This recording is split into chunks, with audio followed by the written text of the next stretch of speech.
Hi guys, అందరికీ welcome back to our channel content లేదు గురు. ఈరోజు డేట్ వచ్చేసి ఆగస్ట్ 9. ప్రెజెంట్ మనం ఉన్న ప్లేస్ వచ్చేసి ఉప్పల్ స్టేడియం కాడైతే ఉన్నాము. ఇక్కడ నుంచి బైక్ మీద వెళ్తూ మాట్లాడుకుందాం. ప్రెజెంట్ టైం వచ్చేసి 6 AM అయితే అవుతుంది. ఇంత మార్నింగ్ లేచి ఎక్కడికి వెళ్తున్నామంటే సుదర్శన్కి అయితే వెళ్ళబోతున్నాము. ఈరోజు దూకుడు రిలీజ్ అయితే అవుతుంది మహేష్ బాబు గారి బర్త్డే సందర్భంగా. దూకుడు మూవీ ఎన్నిసార్లు రిపీట్లో చూసినా సరే కొంచెం కూడా బోర్ అయితే కట్టదు. నిన్న నైట్ 9:40 PMకి ప్రీమియర్స్ అయితే వేశారు దేవిలో. నైట్ నేను కూడా వెళ్ళాను, మంచిగా సెలబ్రేషన్స్ అయితే చేశారు. బయటికి వచ్చిన తర్వాత 12 అవుతుంది కాబట్టి అప్పుడు జనాలంతా బాగా వచ్చి డప్పులతోటి గట్ట బాగా సెలబ్రేషన్స్ అయితే చేశారు. బర్త్డే రోజు మనం వెళ్ళే షో వచ్చేసి 7 AMకి అయితే వెళ్తున్నాము. టికెట్ సంపాదించడానికి పెద్ద యుద్ధమే చేయాల్సి వచ్చింది. ఎందుకంటే సుదర్శన్ 35 అంటేనే మహేష్ బాబు గారి అడ్డా. ఆ సుదర్శన్లో అసలు మూవీయే ఏనన్నారు ఫస్ట్, కానీ ఏదో విధంగా ఒక షో అనేది వేపిస్తున్నారు. టికెట్స్ ఓపెన్ చేసిన వెంటనే 2 minutesలో థియేటర్ అయితే ఫుల్ అయిపోయింది. నేను హోల్లో పెట్టే 1 టికెట్, నేను ఒక్క టికెట్ అయితే ఏదో విధంగా బుక్ చేసుకున్నా. చాలామందికి టికెట్స్ అయితే దొరకలేదు, కానీ బయట స్కామ్స్ అయితే అవుతున్నాయి. కొద్దిగా జాగ్రత్తగా అయితే ఉండండి. వాళ్ళు టికెట్స్ అవైలబుల్ అని పోస్టో లేదంటే కామెంటో పెడతారు. వాళ్ళకి మీరు కాంటాక్ట్ అయితే టికెట్ ఇస్తామని అంటారు. ముందు పేమెంట్ చేయించుకొని తర్వాత మీ నెంబర్ అయితే బ్లాక్ చేస్తారు. నాకు తెలిసిన వాళ్ళకి ఇలాగనే జరిగింది. వాళ్ళు 1500 అయితే పోగొట్టుకున్నారు. టికెట్స్ తీసుకునే వాళ్ళు చాలా జాగ్రత్తగా తీసుకోండి. అఫీషియల్ పేజ్ నుంచి తప్ప వేరే వాళ్ళ దగ్గర నుంచి టికెట్ కొనుక్కోకండి. అందుకనే చాలా జాగ్రత్తగా అయితే ఉండండి. ఇక్కడ నుంచి సుదర్శన్ 35కి వెళ్ళిన తర్వాత వీడియో అనేది కంటిన్యూ చేస్తాను. అంతకుముందు మన ఛానల్కి ఎవరన్నా కొత్తగా వచ్చుంటే ప్లీజ్ సబ్స్క్రైబ్ చేసుకొని పక్కనే ఉన్న బెల్ ఐకాన్ అయితే ఆల్లో పెట్టుకోండి. ఇప్పుడే థియేటర్ కాడికి అయితే వచ్చామన్నమాట. జనాల రచ్చ అయితే మామూలుగా లేదు ఇక్కడ.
डिपार्टमेंट में सब अपन को क्या बोलते हैं मालूम?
కల్తీ జరిగిందని నిలదీసిన రైతుని అదే కల్తీ మందు నోట్లో పోసి చంపేస్తే టెండర్లు పిలిచిన లేడీ ఆఫీసర్ ని తీసుకెళ్లి రేప్ చేస్తే నో పోలీస్. కల్తీ పాలకు 60 మంది పసి ప్రాణాలు గాలిలో కలిసిపోతే అయ్యా ఈ పరిస్థితి అని మొరపెట్టుకున్న ఆ తల్లిదండ్రులను ఓదార్చడానికి నో పోలీస్. అప్పుడు లేవని నోరు ఆఫ్టర్ ఒక క్రిమినల్ ని చంపితే వేస్తుంది.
ఎవరో తెలియదు కానీ ఇతన్ని కేసు చూస్తుంటే న్యాయమైనండి మొత్తం ప్రపంచాన్ని పరిశ్రమ చేసేలా ఉన్నా ఎప్పుడూ టీవీలో చూసినట్టు గుర్తు ఏముంది ఇవాళ రేపు పోలీసు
శాంతం మీద చేస్తారా ఆవిడ మీద చేసిన వాళ్ళందరూ నేషనల్ వదనా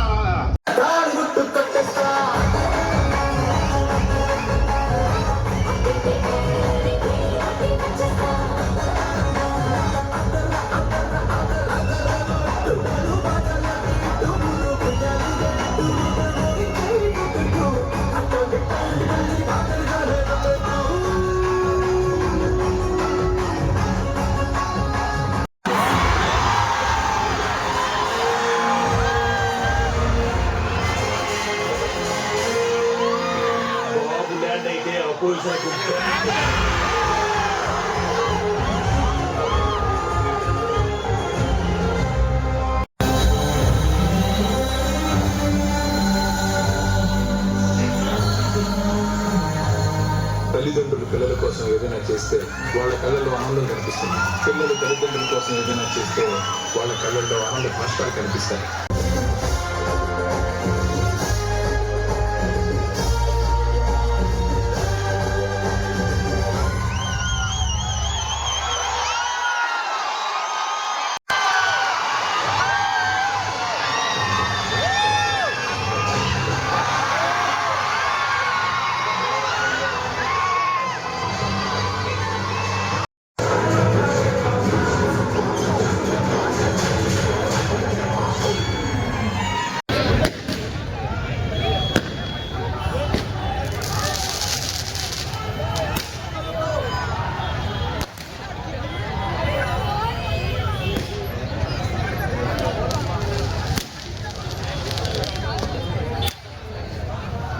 ఇప్పుడే మూవీ కంప్లీట్ అయింది. జనాల మధ్యలో వ్లాగ్ తీయడానికి కుదరలేదు. ఒక 3 కిలోమీటర్స్ దూరం వచ్చిన తర్వాత వ్లాగ్ తీయడం స్టార్ట్ చేశాను. ప్రతి ఒక్కరూ హ్యాపీగా ఎంజాయ్ చేశారు ఈ రిలీజ్ని. లాస్ట్లో కొన్ని సాంగ్స్ అండ్ ఎడిట్స్ అయితే వేశారు. కానీ మన వీడియో ఇప్పుడే లెంత్ ఎక్కువైందని వాటిని యాడ్ చేయట్లేదు. ఐ హోప్ మీరందరూ కూడా వీడియో చూసి ఎంజాయ్ చేశారని అనుకుంటున్నాను. ఈ వీడియో ఇంతటితో ఏం చేస్తున్నా. నెక్స్ట్ వ్లాగ్లో కలుస్తాం.